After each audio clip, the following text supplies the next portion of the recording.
পাবনার সাথিয়ায় অতিরিক্ত police super ASP Abul Kalam আজাদের বাড়িতে দুর্ধর্ষ ডাকাতি সংঘটিত হয়েছে। ডাকাতরা এএসপির ভাই বিশিষ্ট ব্যবসায়ী আব্দুস সালামের ঘর থেকে নগদ ১৫ লক্ষ টাকা সহ ৫ ভরি স্বর্ণালংকার ডাকাতি করে নিয়ে যায়। ১০ জুলাই বুধবার ভোররাতে সাথিয়া পৌরসভাধীন গোপীনাথপুর গ্রামে এই ঘটনা ঘটে। আবুল কালাম আজাদ অতিরিক্ত পুলিশ সুপার হিসেবে গাজীপুর র্যাবে কর্মরত আছেন। এএসপি বেড়া সার্কেল আবুল কালাম আজাদ ওসি আনোয়ার হোসেন ঘটনাস্থল পরিদর্শন করেছেন।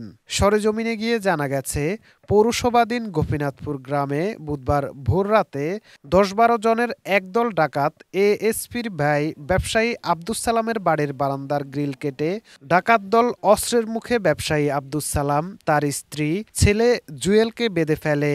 এ সময় এএসপির ভাতিজা জুয়েলকে ডাকাতরা ধারালো অস্ত্র দিয়ে কোপ দেয়। এমন সময় বাড়ির অন্যান্য সদস্যরা এগিয়ে আসলে তাদের বেঁধে রেখে আলমারির তালা ভেঙে নগদ ১৫ লক্ষ টাকা ও ৫ ভরি স্বর্ণালংকার নিয়ে যায় ডাকাত দল। সাথিয়া থানার অফিসার ইনচার্জ আনোয়ার হোসেন ঘটনার সত্যতা নিশ্চিত করে বলেন, ডাকাতি হওয়া মালামাল উদ্ধার ও আসামিদের আটকে পুলিশি অভিযান অব্যাহত রয়েছে।